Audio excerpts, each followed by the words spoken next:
Hey guys, okay, today we'll be talking about the venous drainage of the lower limb. This venous drainage of lower limb plays an important, what do you say, important area in our examination point of view. In these days, it's being asked like an essay question, like describe the venous drainage of the lower limb. So I would like to give a brief account on this. So let us get into the video. So venous drainage of the lower limb, it happened again as the gravity. So what are the factors that are helping to have again as the gravity is contraction of the calf muscles. They will squeeze the blood in the upward direction. That is the reason why the soleus muscle in the posterior compartment is called the peripheral heart, and the transmission of the pulsations from the adjacent arteries. And there are valves in the perforating veins. I'm sorry, it's vein. Perforating veins. What is this perforating veins? These are the veins which connect the superficial and deep veins.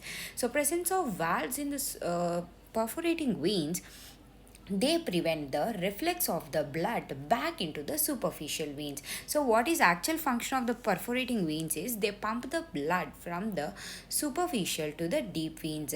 If As valves are present in this perforating vein like this, if you see this a perforating deep superficial, as valves are present it will not go back.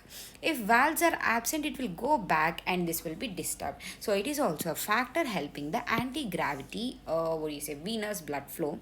And the presence of valves in the deep veins, they causes the unidirectional upward flow of this blood. All are these factors that help in the anti-gravity venous drainage of the lower limb. If these factors fail, that lead to the stagnation of the blood. If they stagnate in the superficial veins, that causes varicose veins. I'll tell you what is this varicose veins in detail later. These deep veins, if they stagnate in the deep vein, that causes the deep vein thrombosis. Deep vein thrombosis. Now coming to the superficial veins. Classification of the veins: superficial, deep, and perforating veins. The superficial veins, as the name suggests, they are present in the superficial fascia. They are thicker due to the presence of smooth muscles. That includes the great and small saphenous vein. They'll be having valves, and they finally go drains into the deep veins. These deep veins include anterior posterior tibial veins, peroneal veins, popliteal veins, and the femoral veins. They are surrounded by the powerful muscles, and they have many valves. They accompany the arteries. So there is an importance here, like below the knee these deep veins are present like a vena comitates. Above the vein they join to form a single vein like this. And as they are present in the deep inside in the deep fascia, they receive the veins from the muscles.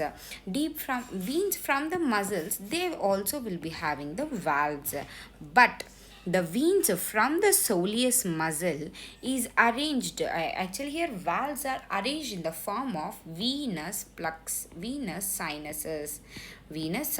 All the veins of the muscles draining into the deep veins will have valves except the soleus muscle. In the soleus muscle, the veins of the soleus muscle, the valves are arranged in the form of sinuses. These sinuses causes the movement of the blood from superficial to the deep veins. Okay, this is an importance in the soleus muscle. I'll tell you about this clearly in the coming video. Now the perforating vein. This perforating vein will be connecting the superficial and the deep vein that permit only one way direction. Like this is the superficial, this is a deep, this is a perforating. It causes only this movement. It prevents the reflex of the blood back into the superficial veins. There are 5 perforators present in the great saphenous vein and 1 perforator present in the small saphenous vein. Here I would like to tell you one important point key.